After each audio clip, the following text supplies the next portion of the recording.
Já, komið sæl á ný. Til mín kom Þorsteinn Pálsson, fyrrverandi ráðherra og sendiherra og fleira.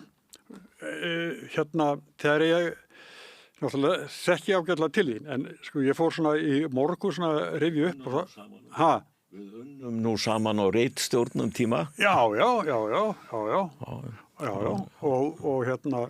svo náttúrulega var ég þingrættamaður og þar kynntist ég þér. Já. Herðu, en sko, þú varst formaður Sjálfstæðisflokksins í 8 ár.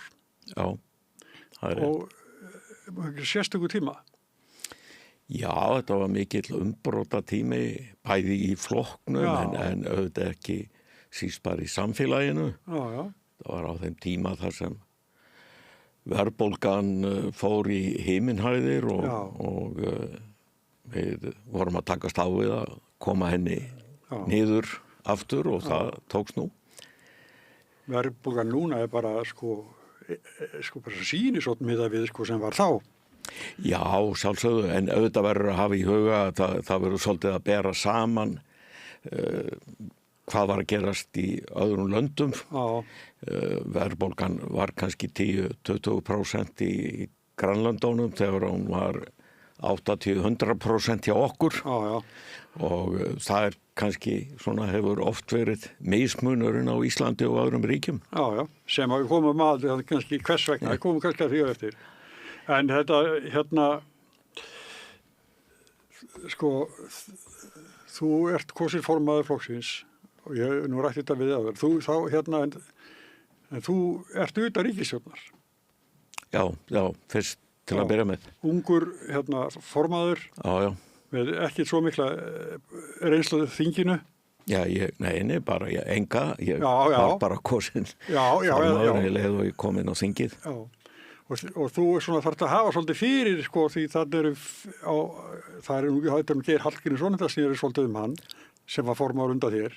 Já, það var auðvitað á fleti fyrir margir mjög reynslu miklir þingmenn sem höfðu setið lengi á þingi, sumir verið lengi ráðherrar og þannig að það var á margan hátt snúið að taka á þessu og leið voru svona ný viðfangsefni í pólitík og auðvitað líka svona nýjar áherslur sem yngri kynslóð manna og kvenna í pólitík var að koma fram með, ekki bara í okkar flokki, heldur líka í öðrum flokkum á þessum tíma. Já, en Geir náði ekki kjöri, hann var utanþings ráðherra.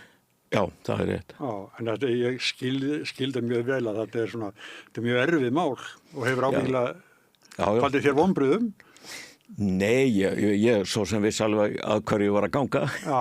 Þannig að það voru engin vonbrigð og það var alveg ljóst að þetta voru flókin úrlausnarefni og flókið tafl.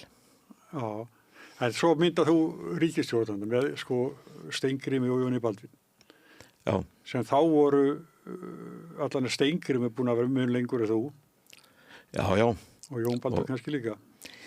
Já, þeir voru auðvitað eldri og Steingrímur hafði auðvitað verið miklu lengur á þingi heldur en ég. Já.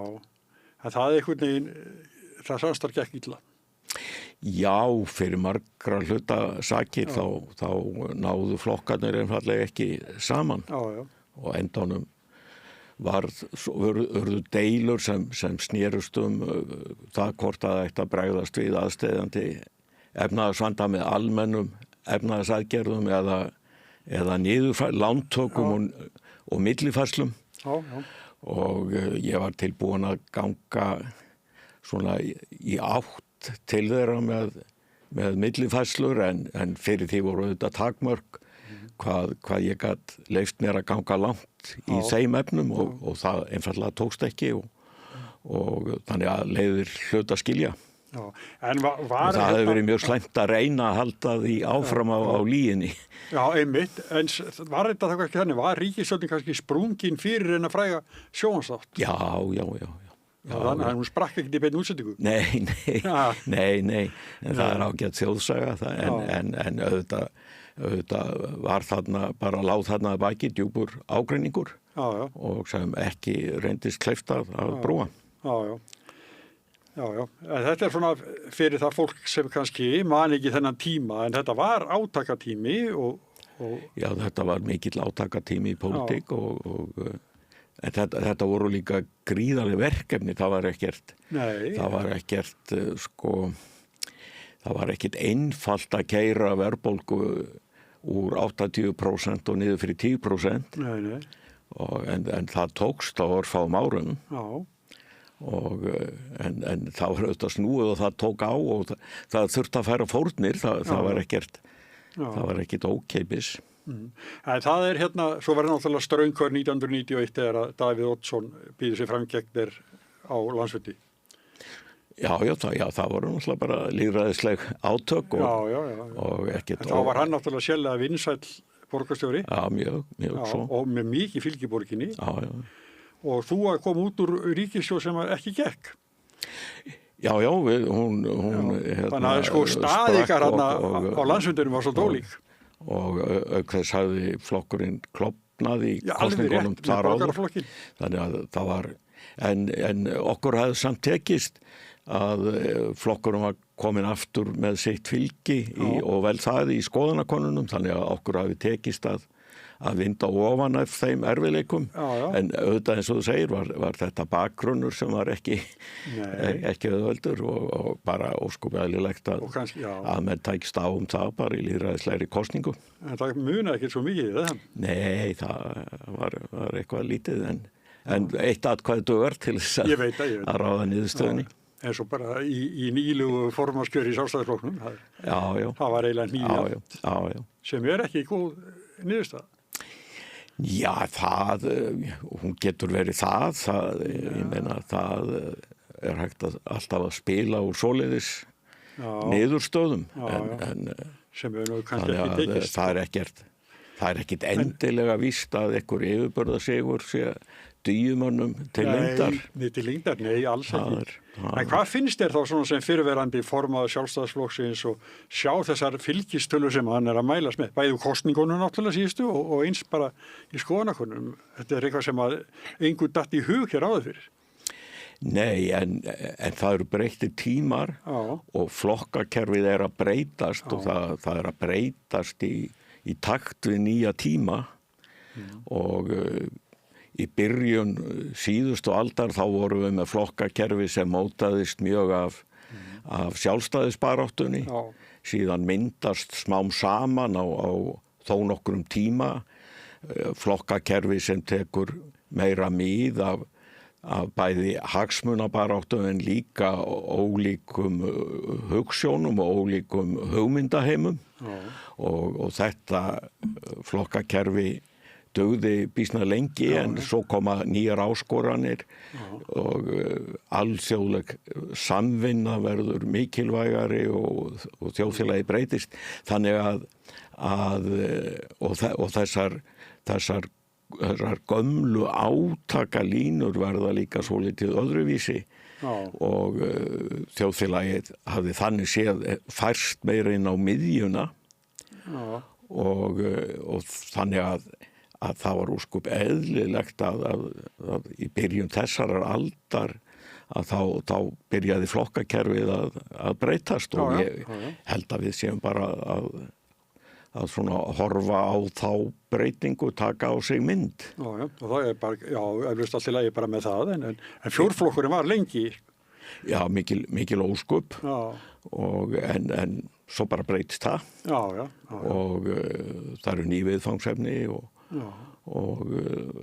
þannig að það finnst mér bara að vera eðlileg þróun og menn verður bara að horfa á þetta í því ljósi líka. Það er ekki hægt að dæma flokka eins og Framsóknarflokkinn og Sjálfstæðisflokkinn út frá einhverju stærð sem þeir voru fyrir 50 árum. Nei, svo sannarlega, það er ekki hægt. En það er svo sem mikið gengið á þar eins og Lilja Dögg í kjörin formaður Framsóknar var á þann. Hún er mjög áhugin. Það er bara verk að vinna. Já, það er alltaf fyrir formin í flokkum. Það er sko bara hripleg skúta. Að hún verður að vera dugleg. til að snúa. Já, en allt snýst þetta náttúrulega pólitík og stefnu. Það ekki nóg að vera bara duglegur og brettu bermar og allt það. Nei. Ja, þetta snýst stefnu og ég held að það ekkert svo langt síðan að Framsóknarflokkurinn vann alveg gífurlegan kosningasigur. Ég held að það hafi verið 2021 og svo aftur 22 í sveitarstjórnarkosningum.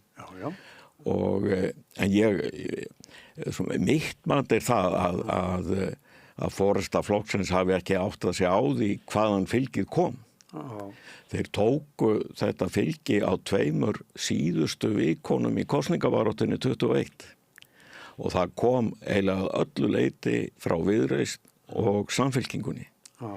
Og að stórum hluta til voru þetta kjósendur sem voru mjög opnir fyrir umræðum Evrópusambandi. En Framsóknarflokkurinn bregst við sigrunum með því að herða andstöðuna gegn Evrópusambandinu og ýtti þessum kjósendum frá sér mjög fljótlega aftur. Og núna sýnist mér að þeir ætli einfallega að fara í samkeppni við Miðflokkinn og reyna að ná kjósendum þaðan. Og það verður fróðlegt að sjá hvernig það tekst, en það auðvitað ein leið til þess að auka fylgið en Miðflokkurinn auðvitað sá af þessum 3 flokkum í stjórnarandstöðin í dag sem hefur svona málefnalega forystu, þó ég sé mest ósammála þeim flokki, að þá hefur hann málefnalega forystu í stjórnarandstöðinni og hinir 2 flokkarnir eru greinilega elta Miðflokkin og mér sýnist að ný forysta í Framsókn ætli fyrst og fremst að reyna að ná atkvæðum þaðan með því að svona ganga í humátt á eftir þeim. En sko, það nú þekkt sko, að flokkar fá eitthvað svona hárís á miðju kjörtímabili og við getum nefnt sko til dæmis Píratar einu sinni og það eru sko fleiri flokkar sem hafa skotist upp og mælst mjög háir. Þjóðuvaki. Já, það alveg rétt hjá þér og það má vel vera að þetta sé þannig bylgja en við skulum líka horfa á það að þeir eru fyrst og fremst að fylgja klárri hugmyndafræði frá makarhreyfingunni í Bandaríkjunum sem fekk bara meirihluta kjósenda í síðustu forsetakosningum í Bandaríkjunum. Þeir eru að fylgja hugmyndafræði þýska flokksins Alternative für Deutschland og sá flokkur eru á mikilli siglingu og það eru ýmsir svona þjóðernis populista flokkar til hægri í Evrópu á siglingu og þannig að ég held að þeir gætu alveg orðið aflum einhver tíma í pólitík. Ég hef ekki trú á það svo pólitík verði langvinn og það hefur nú sýnt sig að þegar að flokkar af þessu tagi fá pólitíska ábyrgð og sitja uppi með ábyrgðina þá fjarar nú fljótt undan en ég held samt sko að það bendi margt til þess að þeir verði svona forystu aflið stjórnarandstöðu megin minnst í næstu misserin. Er ástæða til að óttast þetta þess að fylgisýringu ekki bara hér heldur við þar í Evrópu? Já, ég þeirra skoðunar að þetta sé mjög hættuleg þróun og alveg sérlega fyrir Ísland. Við sjáum að í Bandaríkjunum þá þetta ekki bara fráhvarf frá svona lýðræðislegum gildum, þetta líka fráhvarf frá þeim svona efnahagslegu hugmyndum sem við byggjum á, frjáls verslun og barátta gegn viðskiptahindrunum. Bandaríkin hafa bara snúist alveg öfugt. Núna eru þau að berjast fyrir tollmúrum og viðskiptahindrunum og já, það er raunverulega ekki hægt að ganga lengra gegn íslenskum hagsmunum en Bandaríkin er að gera í dag og flokkar hér heima sem fylgja þessari línu. Já, ég kem ekki alveg heim og saman hvernig þeir eru að boða pólitík sem tryggir hagsmuni Íslands til lengri tíma. Mér finnst það bara einfaldlega ekki ganga upp. Þannig að ég held að uppgangur þessara flokka sé hættulegur fyrir Ísland. Já, en ég skal taka undir það. Þetta er öfgar, við sjáum bara til þess forseta Bandaríkjanna hvernig hann vinnur og það er ógn af honum. Já.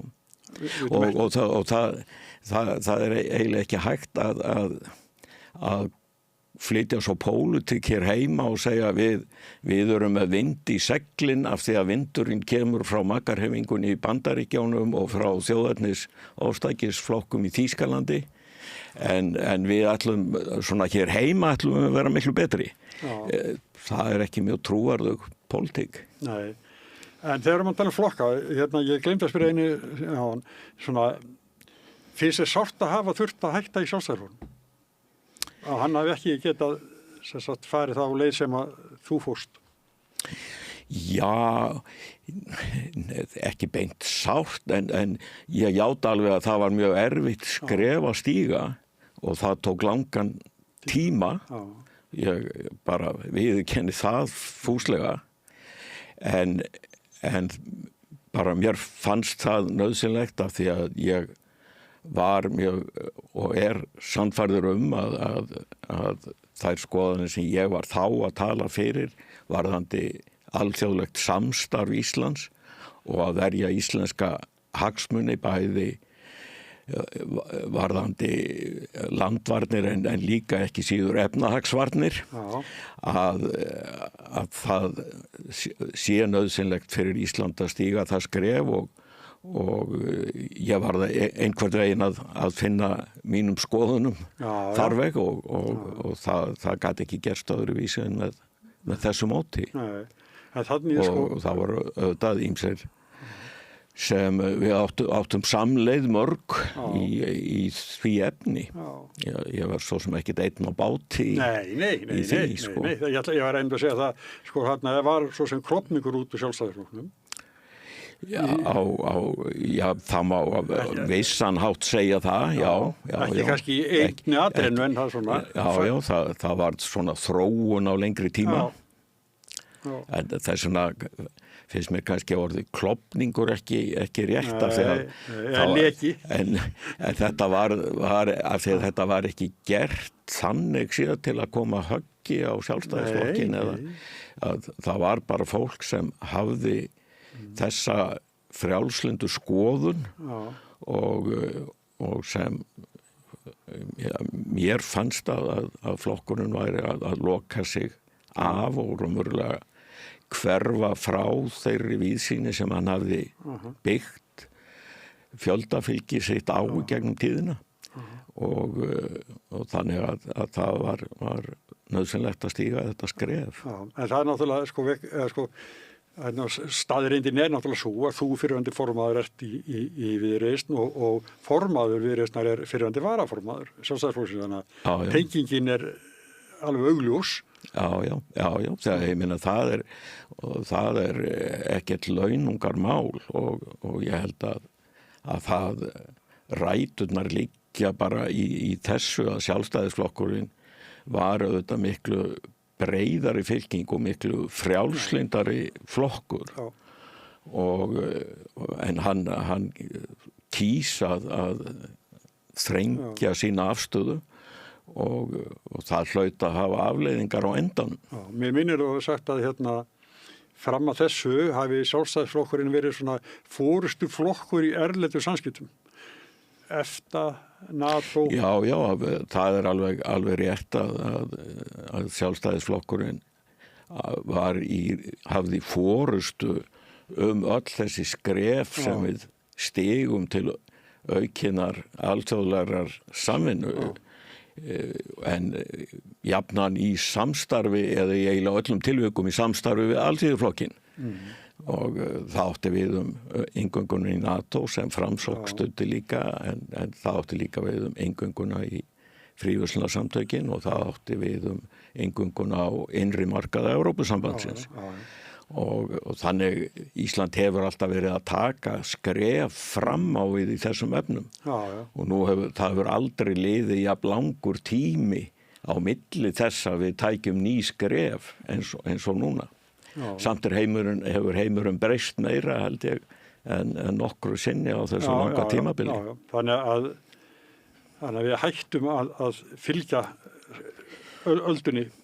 Já, og þeim þjóðum sem við eigum sko mesta samleið með og í dag þá skiptir okkur auðvitað mestu máli að finna samleið með þeim þjóðum sem vilja verja fullveldi ríkja, lýðræði og málfrelsi en líka samleið með þjóðum sem styðja frjáls viðskipti og afnám tolla.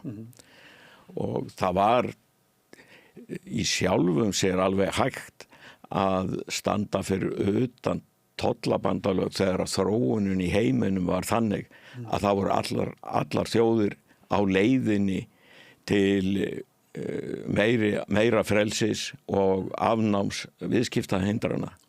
Núna hafa Bandaríkin snúið þessu við á örskomum tíma og þá miklu erfiðara fyrir okkur að ætla að standa ein og sér þegar að geysast tollastríð í heiminum og það sem var skynsamlegt fyrir 2 árum síðan að mínu mati orðið algjörlega nauðsynlegt til þess að verja þessa íslensku hagsmuni og sérstaklega að því varðar tollana. Ég held að við þurfum að ganga inn í tollabandalag Evrópusambandsins. Það stærsti frjálsi markaður í heimi í dag og þar eigum við vörn gagnvart þeim ríkjum sem eru stærri og öflugri en við og geta beitt tollum til að snúa upp á hendina á okkur. Hér áðan var Lilja Dögg Alfreðsdóttir, nýkjörið formaður Framsóknarflokksins og hún alveg hörð á móti aðildarviðræðum. Þannig að þetta verða mjög hörð pólitísk átök. Það hafa alltaf verið mikil átök hvert eitt af þessum stóru skrefum sem við höfum stigið og það ekkert nýtt. En eftir á hefur orðið rík samstæða. Það voru mikil átök aðildina að NATO. Í dag enginn sem talar gegn aðildina að NATO eða mjög fáir. Það voru mikil átök aðildina að EFTA og Framsóknarflokkurinn gat ekki stutt EFTA aðildina á sínum tíma. Það eru gífurleg átök EES-samningin sem fól í sér inngöngu Íslands á innri markaði Evrópusambandsins. Framsóknarflokkurinn klofnaði í afstöðunni til þess máls. Engir þingmanna studdu, nokkrir sátu hjá og annar hluti var á móti. Þannig að það ekkert nýtt. Og menn þurfa líka að hugsa það að ég hef heyrt því flest stundum það mikið að gera í efnahagsmálunum og við megum ekki vera að svona hlutum. Já, mikið rétt. En þetta, í fyrsta lagi verðum við nú að horfa á það að við erum að gera þetta til þess að styrkja íslenskan efnahag og til þess að styrkja íslenskt velferðarkerfi. Þegar að við gengum í NATO þá var hér gjaldeyriskreppa, það var gjaldeyrisþurrð og svo ríkisstjórn stóð fyrir einhverjum umfangsmestu gjaldeyrishöftum sem innleitt höfðu verið. Hún gekk í NATO á sama tíma. Þegar við gengum í EFTA þá var aflabrestur og útflutningstekjur hrundu helming. Þannig að það var ekkit smáræðis átak fyrir ríkisstjórn að takast á við þann vanda. En hún gekk inn í fríverslunarsamtökin á sama tíma og það var auðvitað þáttur í því að leysa þann vanda. Og þegar við gengum í evrópska efnahagssvæðið hafði verið samdráttur í þjóðarbúskapnum og miklir erfiðleikar sem ný ríkisstjórn þurfti að takast á við 1991 en hún lauk á sama tíma samningunum EES. Þannig að ríkisstjórnin sem get ekki gert 21 þær eiga nú bara að fenda lyklana sjálfkrafa til annara sko. Það nú bara þannig. Verkefnin eru fleiri en svo. Sko. Það En núna stemt að þjóðaratkvæðagreiðslu og það hefur ekki alltaf mælst meirihluti fyrir. Það ekki eitthvað nýlega sem að fleiri vildu ekki. Er það vitlaust í mér? Nei, ég held að það hefur nú verið frekar aukið fylgi þeirra sem vilja að við göngum inn. En þannig líka svolítið munur á sumir eru tilbúnir að styðja það að við höldum áfram þessum viðræðum en hafa kannski aðra skoðun á því þegar að þeim líkur og eru ekki að skuldbunda sig fyrirfram til þess að segja hvort að þeir styðji aðild þegar að samningurinn liggur fyrir. Nei, svo norðmenn en aðalatriðið það að ég held að við séum bara stödd þar í dag að við verðum að tryggja okkar hagsmuni í víðtækara samstarfi. Við sjáum að allar aðrar þjóðir eru að gera það. Normenn eru að stórauka samstarf sitt við Evrópusambandið, bæði í varnarmálum og efnahagslega. Þeir eru svo ríkisstjórn sem situr í dag, þá verkamannaflokkurinn sé hlynntur eingöngu, þá bara sá vandi í norskum stjórnmálum að stjórnin hún flýtur minnihlutastjórn og flýtur á stöðningi flokka sem eru á móti. Og það væri sjálfum sér alveg hægt að mynda meirihluta á norska þinginu fyrir eingöngu. Ný forysta í hægri flokknum í Noregi, hún vill taka þetta upp á nýtt. Við sjáum að atvinnurekendur í Noregi að knýja á að ríkisstjórnin kanni það hvort Noregur komist inn í tollabandalagið á grundvelli EES-samningsins. Þannig að atvinnulífið í Noregi telur að það sé varhugavert að halda áfram á þess að tryggja stöðu atvinnulífsins betur í þessu samstarfi. Og við sjáum hvernig Kanada að bregðast við. Það hefur gert samninga á sviði varnarmála við Evrópusambandið og að auka viðskipta tengslin við Evrópusambandið. Evrópusambandið sjálft að gera samninga í Ameríku og Asíu og tryggja þannig betur stöðu sinna aðildarríkja. Og þetta bara óhjákvæmilegt þegar að aðstæður breytast með þessum hætti. Og Lilja Dögg, hún sagði áðan að Evrópusambandið, það væri að breytast í hernaðarsamband. Og þú talar varn... það liggur fyrir að Evrópa þarf og verður að sjá sínar eigin varnir í framtíðinni. Bandaríkjamenn ætla ekki að gera það. Og þá sé NATO bara frá? Nei, ég held að NATO verði áfram þunga miðja í varnarsamstarfi Evrópuþjóðana. En Evrópusambandið hefur tekið ákveðna frumkvæði á ákveðnum þáttum, til að mynda það sem kalla fjölþáttaógnir, árásir á ýmsa innviði og þess háttar, sem ýmis grannlönd okkar hafa orðið fyrir, og ég held að mesta ógnin í dag fyrir Ísland, það eru ógnir af þessu tagi. Þannig að það óhjákvæmilegt þess vegna að tengjast því starfi í Evrópu þar sem það forystan í því liggur. En ég held að NATO verði áfram svona þungamiðjan fyrirsjáanlega framtíð í varnarsamstarfi Evrópuríkjanna.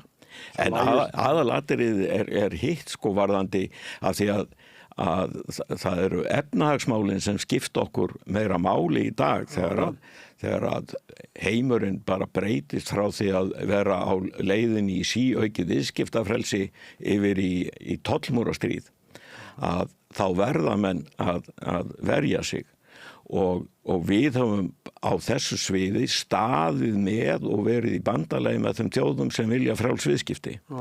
Og ég tel að ef við stígum ekki nýtt skref núna, þá erum við að breytum stefnu ef við aðhöfumst ekkert til að tryggja okkar stöðu og tryggja að við getum haldið áfram sem víðtækustum viðskiptum á frjálsum grundvelli.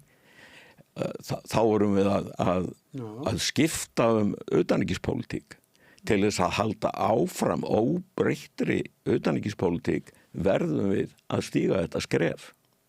Já. Hvað ertu bjartsýnn þetta? Heldur að það komi jafnvel á þessu ári frumvarp áframhald niðurrenna? Já, það búið að boða að það verði lögð fram þingsaluktunartillaga. Ég veit auðvitað ekki um dagsetninguna á henni, en þetta verkefni sem þarf að takast á við og þegar að hlutir breytast svona hratt, já, þá þurfa menn að bregðast hratt við. Hversu bjartsýnn ég hef trú á því að þjóðin skynji það að það þarf að bregðast við. Það eru nýjar aðstæður og það væri ábyrgðarlaust að bregðast ekki við. En hitt er að reynsla af þjóðaratkvæðagreiðslum nú þannig að það er oft mikil íhaldssemi í þjóðaratkvæðagreiðslum. Kjósendur eru oft hikandi við að stíga ný skref og það er svona, held ég, tilhneiging sem menn hafa séð erlendis. En hvort það muni virka í þessu samhengi, það veit ég ekki. Það verður auðvitað reynt að beita miklum hræðslu áróðri, það er algengt. Já, og svo þingið til dæmis bara núna, síðustu daga, þá er búið að vera málþóf grásleppu. Já. Nei, það er búið að vera málþóf grásleppu, sko. Og hvað þá þegar það kemur að Evrópusambandinu?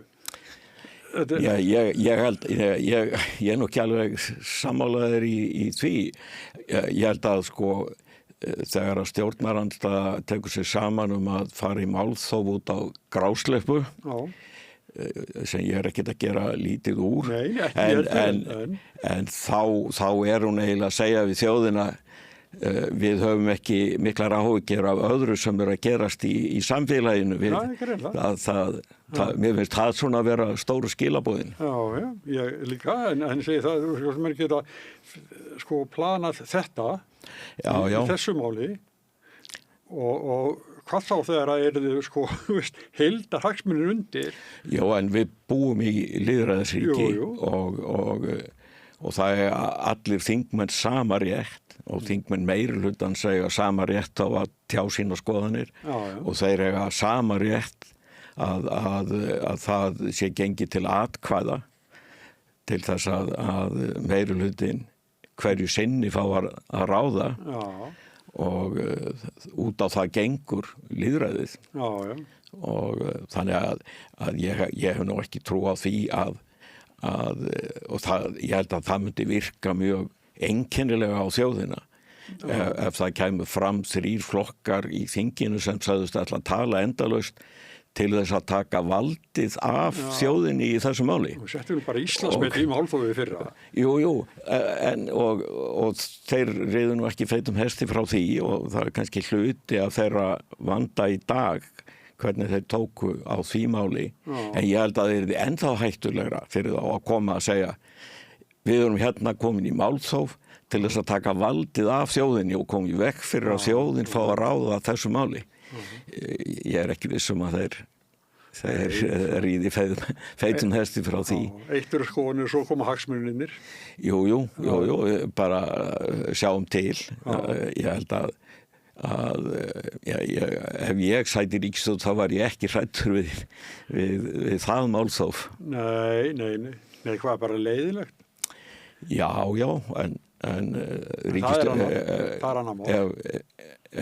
ef stjórnarandstaðan býr til leiðindi þá græði nú ríkisstjórnin heldur á því. Já, en núna, fylgi flokkana núna, stjórnarflokkana, þá er eins og samfylkingin ein, hún er komin upp í 30 það, en bæði Viðreisn og Flokkur fólksins vera stapafylgi.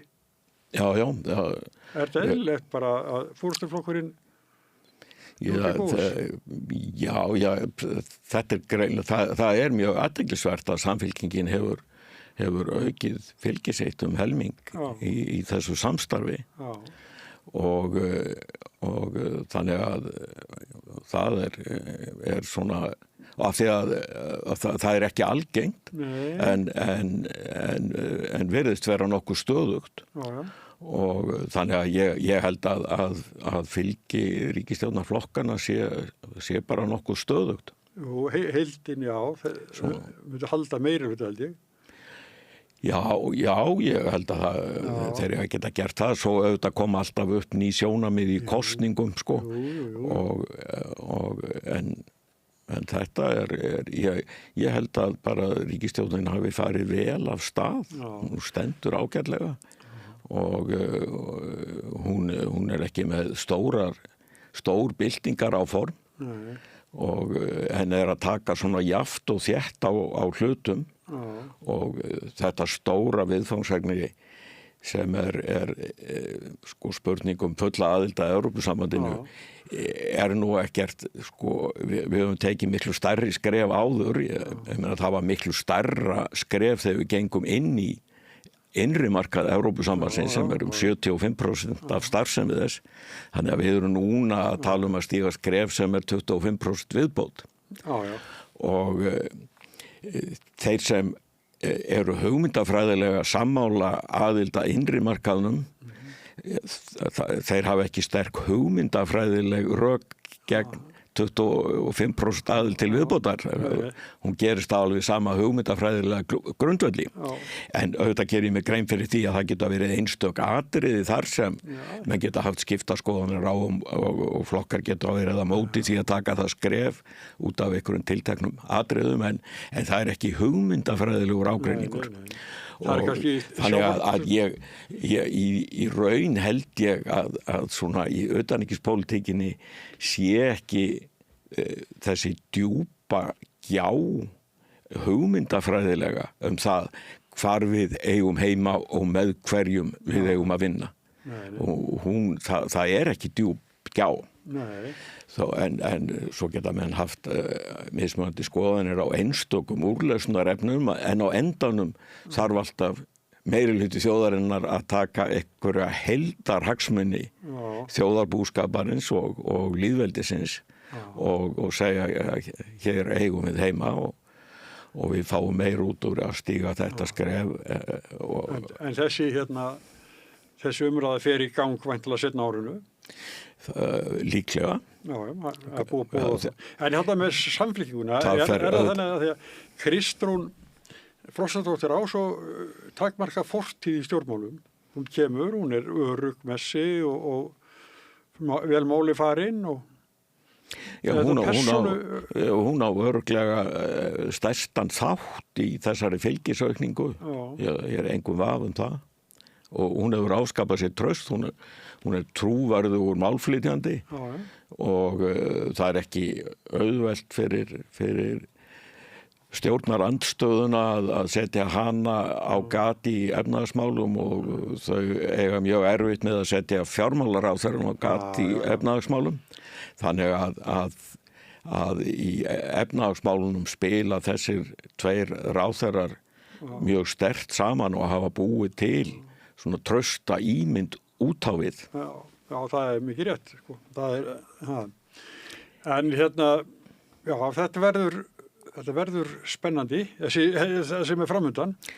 Já, ég held að það sé ekki nokkur vafa á því. Já. Að það verður spennandi og það skiptir líka miklu máli hvernig á þessu tekið og það er hættulegt að hafast ekki að þegar aðstæður breytast og bregðast ekki við. Já. Heyrðu, eitt svona létt í lokin. Nú eru framönda kosningar, það eru byggðakosningarnar og þar eru hafa margir flokkar alveg þörf fyrir að ná góðu kjöri. Já, allir flokkar. Já, sko, Sjálfstæðisflokkurinn er búin að vera svona á niðurleið og þau eru búin að tala svona þrýndislega borgina. Lakka til að fara að laga til í ráðhúsinu og svona, sko, þeir eru svona. Já. Og Brynjar Níelsson, hann sagði áðan að hann reiknaði með að vera í 3. eða 4. sæti á listanum. Þannig að það er svona þetta að byrja. En ég held að sko flokkur sem í niðursveiflu, að hann hafi mikla þörf fyrir að fá svona innspýtingu. Já, jú, og þeir hafa, það nú mjög athyglisvert að Sjálfstæðisflokkurinn hefur komið miklu betur út úr skoðanakönnunum í Reykjavík, úr borg eða borgarpólitíkinni heldur en í þinginu. Og þannig að það er svona, það verðist vera einhver munur á afstöðu til flokksins eftir því hvort að er að ræða landsmálapólitíkina eða borgarpólitíkina. Já, það er svo langt síðan þeir voru í meirihluta í borginni. Já, það gerist svo sem ekki, þeir fá ekki hreinan meirihluta. Nei, þeir voru síðast mástu þegar Hanna Birna var borgarstjóri. En það er spurning hvort að þeir getu komið sér inn í samstarfi við aðra flokka. Þetta verður spennandi kostningar, bæði hérna í Reykjavík og víða annar staðar á landinu. Já. Og þannig að það eru sko líka þessir nýrri flokkar, bæði miðflokkurinn og Viðreisn að bjóða fram á fleiri stöðum og það getur haft áhrif á pólitíkina og verið svona ákveðið mælikvarði á pólitíkina hvernig í landinu, hvernig svona hvernig þeir sókreiðir af og þannig að það eru ýmsar breytingar að eiga sér stað og þær koma líka fram í byggðapólitíkinni. Þú sagðir hérna upp að við unnum saman á ritstjórn. Já, það var skemmtilegur tími, stuttur og skemmtilegur. Þetta var í Skaftahliðinni, það var allt skemmtilegt þar. Þetta var ævintýri, sko. En staða fjölmiðla í dag er allt önnur. Já, mikið áhugjefni. Já, þú náttúrulega ungur maður varstu ritstjóri Vísis. Já. Og svo löngu seinna Fréttablaðsins. Já. Þannig en þetta þá hafði nú orðið mikil breyting. Byrjaði að skrifa pólitík í Morgunblaðið. Já. Þannig að þú búin að vera, sko, ertu ennþá titlað blaðamaður kannski? Ég held það. Já, allavega hef ég ekki breytt því. Nei. Okkur finnst það svolítið flott það er upplýstist að þú væri titlað blaðamaður í Símaskránni. Já, ég bara, það var mitt fyrsta starf og þess vegna fór það í Símaskrána og Já, mér finnst þú vantum það stafsetti, sko. Já, mér líka. Já, eins og dæmi svona. Herðu, en þetta er ótrúlega breyting og óþægileg. Já, af því að það er mikil þörf á öflugri blaðamennsku og fréttamennsku og eiginlega sjaldan verið meiri þörf. Upplýsingaóreiðan, hraðinn á öllum ákvörðunum, allt kallar þetta á vandaðri fréttamennsku. Og Ríkisútvarpið hjá okkur er ekki að sinna þessu hlutverki sínu af nægjanlegu metnaði, finnst mér. Og það er mikið tómarúm. Og það sem kannski veldur manni mest áhyggjum að menn sjá engar aðrar lausnir en einhverja ríkistyrki. Það er ekki eðlilegt að það skuli ekki vera grundvöllur fyrir útgáfu blaða á eða annara miðla, blöð heyra nú tæknilega náttúrulega svona kannski fortíðinni til, en að það skuli ekki vera almennilegur grundvöllur fyrir starfrækslu annars konar miðla á frjálsum grundvölli, það áhyggjuefni og mér finnst það með þyrftu líka að skoða svona dýpra hvaða leiðir gætu verið færar í þeim efnum, ekki bara ríkisstyrkina, og ég ekki að tala gegn þeim, en þeir leysa aldrei þennan vanda að fullu. Já, en það svo sem fordæmin eru nú á Norðurlöndum fyrir. Já, það alveg rétt, og ég ekki að tala gegn því, en aðalega held ég að það þyrfti að hugsa ríkisútvarpið svolítið bara frá grunni og ekki svona sem einhverja áratuga arfleið, heldur hvernig myndum við búa til ríkisútvarp og til hvers myndum við vilja hafa ríkisútvarp ef við værum bara að setja það á fót í dag. Einmitt. En mér finnst svona vanta þá hugsun inn í umræðuna. Og svo finnst mér að menn þyrftu að huglega betur, ég hef ekki patentlausnina á því, er einhverjar leiðir til þess að gera rekstur fjölmiðla, bæði stóra og smára, ég meina litlir fjölmiðlar eins og ykkar hér, þeir geta haft gífurlega mikið gildi og hafa það. Við finnum það. Og það þarf að huga svolítið af því að þeir hafi einhverja leiðir til þess að starfa eðlilega, og að þessu þarf að hyggja. Já. En það hérna Gunnar Smári bróðir minn, hann er búinn að lesa í það sem að Logi Einarsson er með á borðinu hjá sér. Og þá sé sem sagt samstöðin útilokkuð frá ríkisstyrkjum. Veistu út af hverju? Nei, af því að það ég vera skrifa mál til að auka lestur. Já. Ég nú þekki ég þetta ekki. Nei, ég bara segi það að bæði þessi stöð og aðrar stöðvar sem hafa af svipuðu tagi, sem hafa verið starfræktar hér og lagst af í ýmsum ástæðum, þær hafa haft heilmikið gildi. Og ég held að menn megi ekki loka augunum fyrir því. En við þurfum líka stóra og öfluga fjölmiðla, þar sem við þekkjum það, við unnum þarna saman á stórri ritstjórn, og það skiptir máli þegar það þarf að kafa hún í mál og kanna sannleiksgildi frétt af allt þetta, að það séu öflugar fréttir. Fyrir að taka 200-300 ákvarðanir bara fyrir hátti. Og þannig að við þurfum að eiga líka öfluga fjölmiðla af því tagi. Já, en það er bara, eina dagblaðið er bara ekki þar. Það er bara verið því. Nei, og sennilega nú dagblöð að hverfa smám saman, það er bara tæknin gerir það að verkum að þau eru ekki fýsilegasti kosturinn í fjölmiðlunni í dag. Og enda sjáum við það að dagblöð allstaðar í heiminum, þau eru að færa sig yfir í smám saman, yfir á netið. Og loka. Þú verður að borga til að geta lesið. Já. Og auðvitað, það er í sjálfu sér ekkert óeðlilegt við meira sér borgum fyrir að hafa ríkisútvarp, og við erum bara skyldu til að gera það.